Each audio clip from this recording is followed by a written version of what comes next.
Assalamualaikum warahmatullahi wabarakatuh. Perkenalkan, kami dari kelompok 1 yang beranggotakan pertama Putri Winingsi, kedua Putri Pramaita, ketiga Yunia Robiati, dan keempat Nola. Di sini kami akan menjelaskan materi kami, yaitu macam-macam bilangan. Baiklah, langsung saja kita kepada pembahasan pertama, yaitu sejarah teori bilangan. Jadi, teori bilangan itu terbagi menjadi dua masa, yaitu masa prasejarah dan masa sejarah. Dan pada teori bilangan pada masa prasejarah atau sebelum Masehi, pada mulanya di zaman purbakala banyak bangsa-bangsa yang bermukim sepanjang sungai-sungai besar. Bangsa Mesir sepanjang sungai Nil di Afrika, bangsa Babilonia sepanjang sungai Tigris dan Eufrat, bangsa Hindu sepanjang sungai Indus dan Gangga, dan bangsa Cina sepanjang sungai Huanghe dan Yangtze. Sejarah menunjukkan bahwa permulaan matematika berasal dari bangsa yang bermukim sepanjang aliran sungai tersebut.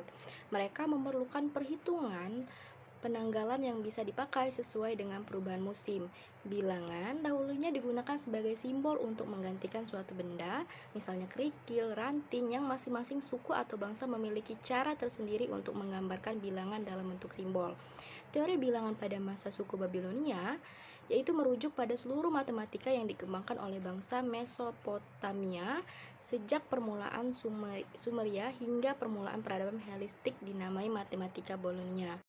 Teori bilangan pada suku Babilonia merujuk pada seluruh matematika yang dikembangkan oleh bangsa Mesopotamia atau yang kini disebut Irak sejak permulaan Sumeria hingga permulaan peradaban Helenistik dinamai matematika Babilonia. Karena peran utama kawasan Babilonia sebagai tempat untuk belajar, pengetahuan matematika Babilonia diturunkan dari lebih dari 400 lempengan tanah liat yang digali sejak 1850-an. Lempengan ditulis dalam tulisan paku ketika tanah liat masih basah dan dibakar di dalam tungku atau dijemur di bawah terik matahari. Beberapa di antaranya adalah karya rumahan. Dan yang kedua itu adalah matematika Mesir. Jadi, matematika Mesir itu merujuk pada matematika yang ditulis di dalam bahasa Mesir. Sejak peradaban Helenistik, matematika Mesir melebur dengan matematika Yunani dan Babilonia yang membangkitkan matematika Helenistik. Pengkajian matematika di Mesir berlanjut di bawah Khalifah Islam sebagai bagian dari matematika Islam. Ketika bahasa Arab menjadi bahasa tertulis bagi kaum terpelajar di Mesir, tulisan matematika Mesir yang paling panjang adalah lembaran Reed, atau kadang disebut juga lembaran Ahmes, yang berdasarkan penulisnya diperkirakan berasal dari tahun 1650 sebelum Masehi, tetapi mungkin lembaran itu adalah salinan dari dokumen yang lebih tua dari Kerajaan Tengah, yaitu dari tahun 2000 sampai 1800 sebelum Masehi. Lembaran itu adalah manual instruksi bagi pelajar aritmatika dan geometri. Lembaran itu juga berisi cara menyelesaikan persamaan linier orde 1 juga barisan linear orde 1 juga barisan aritmatika dan geometri. Naskah matematika Mesir penting lainnya adalah lembaran Moskwa, juga dari zaman Kerajaan Pertengahan, bertarik kira-kira 1890 sebelum Masehi. Naskah ini berisikan soal kata atau soal cerita yang barangkali ditunjukkan sebagai hiburan. Dan selanjutnya yang ketiga yaitu teori bilangan pada suku bangsa India. Surba Sutras merupakan tulisan-tulisan geometri yang menggunakan bilangan irasional, bilangan prima, aturan 3 dan akar kubik, menghitung akar kuadrat dari 2 sampai sebagian dari 100 ribuan, memberikan metode konstruksi lingkaran yang luasnya menghampiri persegi yang diberikan, menyelesaikan persamaan linier dan kuadrat, mengembangkan triple Pitagoras secara aljabar, dan memberikan pernyataan dan bukti numerik untuk teorema Pitagoras. Dan pada abad ke-5 sebelum Masehi merumuskan aturan-aturan tata bahasa Sanskerta menggunakan notasi yang sama dengan notasi matematika modern dan menggunakan aturan-aturan meta transformasi dan rekursi. Pada sekitar abad ke-6 sebelum Masehi, kelompok Pitagoras mengembangkan sifat-sifat bilangan lengkap atau perfect number. bilangan bersekawan, bilangan prima, bilangan segitiga, bilangan bujur sangkar, bilangan segi lima, serta bilangan-bilangan segi banyak, dan lainnya. Dengan berkembangnya sistem numerasi, berkembang pula cara atau prosedur aritmetis untuk landasan kerja, terutama untuk menjawab permasalahan umum melalui langkah-langkah tertentu yang jelas yang disebut dengan algoritma. Pada abad ketiga sebelum Masehi, perkembangan teori bilangan ditandai oleh hasil kerja Eratosthenes yang sekarang terkenal dengan nama saringan Eratosthenes.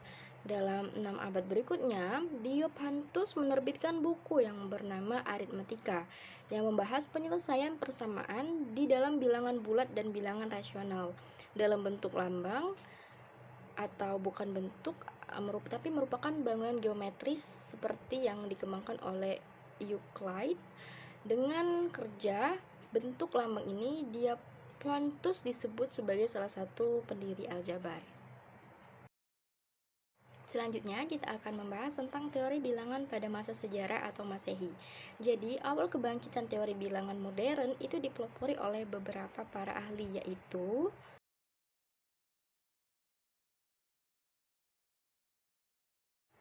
dan adapun seorang pangeran matematika yaitu Gauss. Ia begitu terpesona terhadap keindahan dan kecantikan teori bilangan, dan untuk melukiskannya, ia menyebut teori bilangan sebagai the Queen of Mathematics.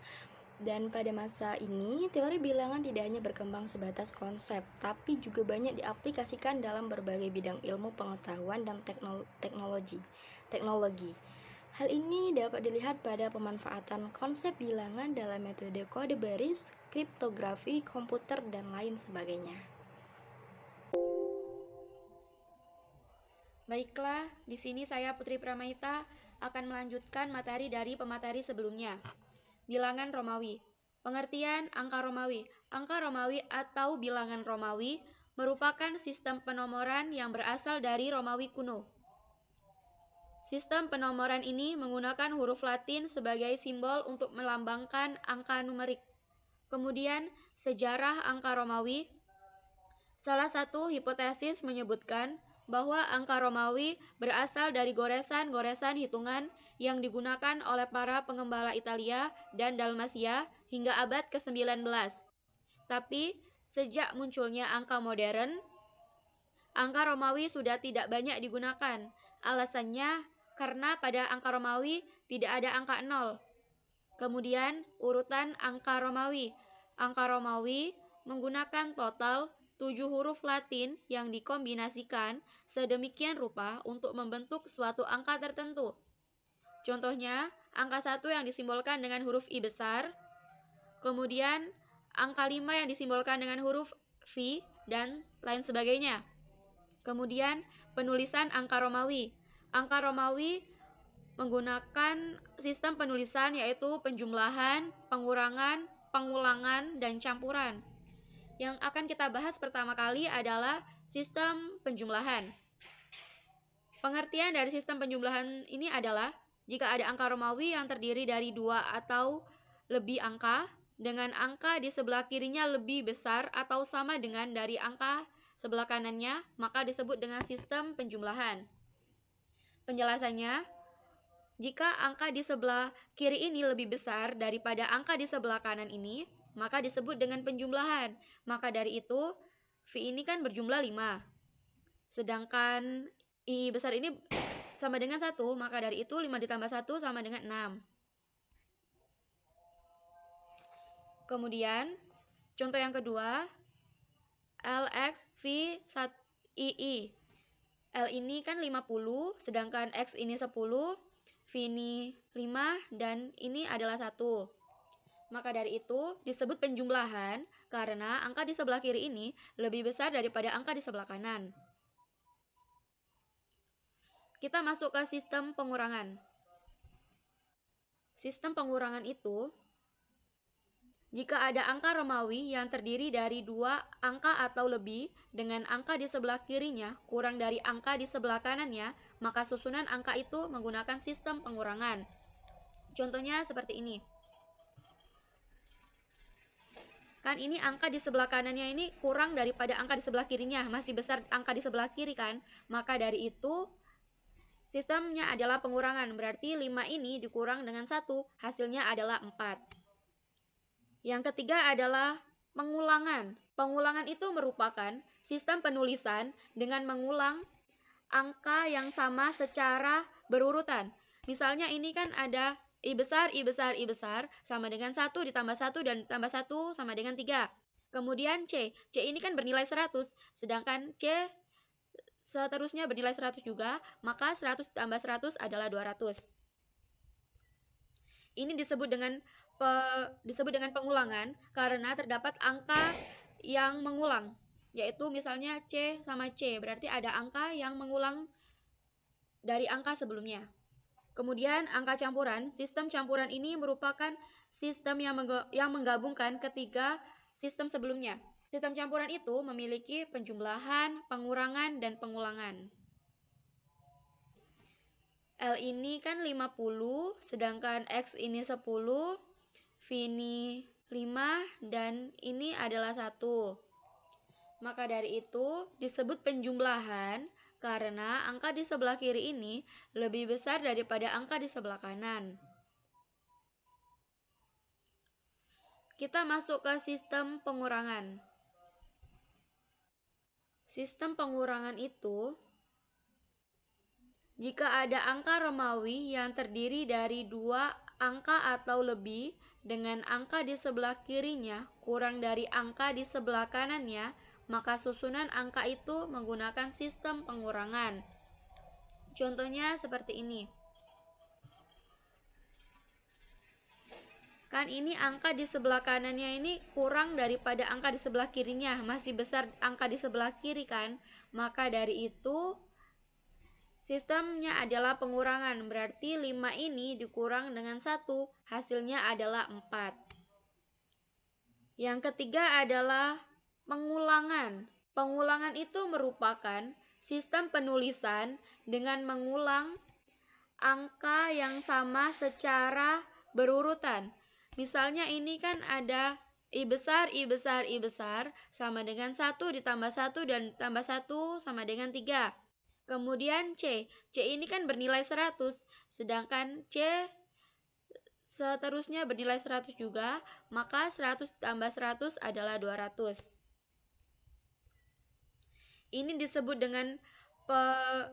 dengan pengulangan karena terdapat angka yang mengulang, yaitu misalnya C sama C, berarti ada angka yang mengulang dari angka sebelumnya. Kemudian angka campuran, sistem campuran ini merupakan sistem yang menggabungkan ketiga sistem sebelumnya. Sistem campuran itu memiliki penjumlahan, pengurangan, dan pengulangan. Baiklah, saya Yunia Robiati akan melanjutkan penjelasan tentang bilangan caca. Bilangan caca merupakan bilangan bulat yang dimulai dari nilai 0. Bilangan caca disebut juga dengan bilangan kardinal atau bilangan hitung. Bilangan 0 dan himpunan bilangan asli merupakan anggota himpunan dari bilangan caca. Tetapi, tidak semua anggota himpunan bilangan caca merupakan anggota himpunan bilangan asli, dikarenakan bilangan 0 tidak termasuk ke dalam bilangan asli. Adapun himpunan bilangan caca adalah 0, 1, 2, 3, 4, 5, 6, 7, dan seterusnya. Sifat-sifat bilangan caca. Bilangan caca memiliki beberapa sifat, yaitu yang pertama tertutup terhadap penjumlahan dan perkalian, dan transitif. Operasi hitung bilangan caca. Pada operasi hitung bilangan caca dibagi menjadi 4, yaitu yang pertama penjumlahan bilangan caca, pengurangan bilangan caca, perkalian bilangan caca, dan pembagian bilangan caca. Pada penjumlahan bilangan caca dibagi menjadi 2, yaitu penjumlahan tanpa penyimpanan dan penjumlahan dengan penyimpanan. Penjumlahan tanpa penyimpanan dibagi menjadi dua, yaitu penjumlahan bersusun pendek dan penjumlahan bersusun panjang. Kemudian penjumlahan dengan penyimpanan.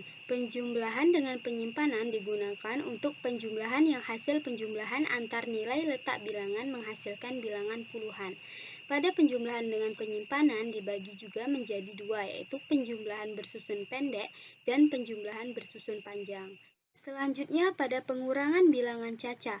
Pengurangan bilangan caca yang pertama yaitu pengurangan tanpa peminjaman dan pengurangan dengan peminjaman. Pengurangan tanpa peminjaman dapat dilakukan jika nilai tempat bilangan yang dikurangi lebih besar dari nilai tempat bilangan pengurang, yaitu baik satuan, puluhan, ratusan, dan seterusnya. Pada pengurangan tanpa peminjaman dibagi menjadi dua, yaitu pengurangan bersusun pendek dan pengurangan bersusun panjang. Sedangkan pengurangan dengan peminjaman. Pengurangan dengan peminjaman menggunakan cara meminjam, bukan lagi dengan menyimpan, yaitu dilakukan jika nilai tempat bilangan yang dikurangi lebih kecil dari nilai tempat bilangan pengurang, baik satuan, puluhan, ratusan, dan seterusnya. Peminjaman dibagi menjadi dua, yaitu pengurangan bersusun pendek dan pengurangan bersusun panjang. Selanjutnya, perkalian bilangan caca. Perkalian bilangan caca dibagi menjadi dua, yaitu perkalian bersusun pendek dengan menyimpan dan perkalian bersusun panjang tanpa menyimpan. Selanjutnya, pembagian bilangan caca. Pembagian bilangan caca dibagi menjadi dua, yaitu pembagian dengan cara bersusun dan pembagian dengan cara penyederhanaan. Pembagian dengan cara menyusun dibagi menjadi dua, yaitu pembagian bersusun pendek dan pembagian bersusun panjang. Pada penyederhanaan pembagian, operasi pembagian dapat disederhanakan dengan memilih terlebih dahulu bilangan pembagi menurut nilai tempat bilangannya, baik satuan, puluhan, ratusan, dan seterusnya, menjadi bagian-bagian yang mudah dibagi. Cara ini diharapkan dapat memudahkan operasi pembagian bilangan-bilangan yang bernilai besar. Pada pengerjaan hitung campuran pada bilangan caca, yaitu yang pertama, bila dalam soal terdapat tanda kurung, maka operasi-operasi yang terdapat dalam tanda kurung dikerjakan terlebih dahulu. Contoh bilangan caca. Yang pertama, bilangan caca kurang dari 10, yaitu 0, 1, 2, 3, 4, 5, 6, 7, 8, 9. Angka 10 tidak dimasukkan ke dalam anggota himpunan dikarenakan anggotanya kurang dari 10. Yang kedua, bilangan caca kuadrat. Bilangan caca kuadrat diperoleh dari bilangan caca itu sendiri yang dipangkatkan 2. Yang ketiga, bilangan caca kelipatan 5. Bilangan caca kelipatan 5 diperoleh dari angka 5 yang kemudian terus dilanjutkan dengan menjumlahkan angka 5 secara berurutan. Baiklah, saya Nola, NIM 20-20-20-11-34 dari kelompok 1 akan menjelaskan tentang bilangan bulat. Bilangan bulat merupakan himpunan bilangan yang termasuk di dalamnya ada bilangan caca, bilangan asli, bilangan prima, bilangan komposit, bilangan 0, bilangan 1, bilangan negatif, bilangan ganjil, serta bilangan genap. Bilangan bulat dilambangkan dengan huruf Z, yaitu berasal dari bahasa Jerman dari kata Zahlen yang berarti bilangan. Arah bilangan bulat ditunjukkan dengan simbol plus atau minus. Pembagian bilangan bulat dibagi menjadi bilangan bulat positif yang dimulai dari positif 1, 2, 3, 4, 5, 6, dan seterusnya. Bilangan negatif yang dimulai dari negatif 1, 2, 3, 4, 5, dan seterusnya. Yang kedua, operasi bilangan bulat dibagi menjadi 3. Yang pertama, penjumlahan dari bilangan bulat. Penjumlahan bilangan bulat dibagi menjadi penjumlahan yang diubah dan penjumlahan yang tidak diubah. Penjumlahan yang diubah jika penjumlahan itu terdiri dari penjumlahan positif dan negatif, maka harus diubah. Jika penjumlahan terdiri dari bilangan positif sama dengan positif, maka bilangan tersebut tidak usah diubah. Seperti contoh di bawah ini, bilangan yang tidak diubah, contohnya 3 ditambah positif 4. Tidak diubah, langsung ditambahkan menjadi 3 ditambah 4 sama dengan 7.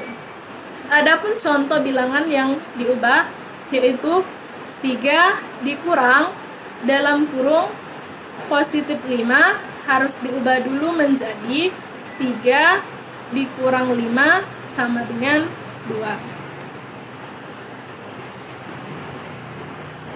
Yang kedua, perkalian bilangan bulat. Perkalian bilangan bulat berlaku demikian. Contohnya, positif 4 dikali positif 5 sama dengan 20. Atau seperti contoh, negatif 2 dikali negatif 5 sama dengan 10. Adapun pembagian bilangan bulat bisa dipahami dari soal cerita di bawah ini. Atau memiliki 12 boneka yang ingin ia bagikan kepada 4 temannya. Yang secara sederhana dapat kita simpulkan sebagai berikut. 12 dibagi 4 sama dengan 3. Jadi masing-masing teman Atta mendapatkan 3 boneka. Adapun terdapat hubungan yang berlaku untuk bilangan bulat yang berbunyi, jika nilai A terletak di sebelah kiri B, maka nilai A lebih kecil dari B. Begitupun sebaliknya, jika nilai A terletak di sebelah kanan B, maka nilai A lebih besar daripada B. Demikian yang dapat saya jelaskan tentang pembahasan bilangan bulat. Demikian presentasi dari kelompok kami.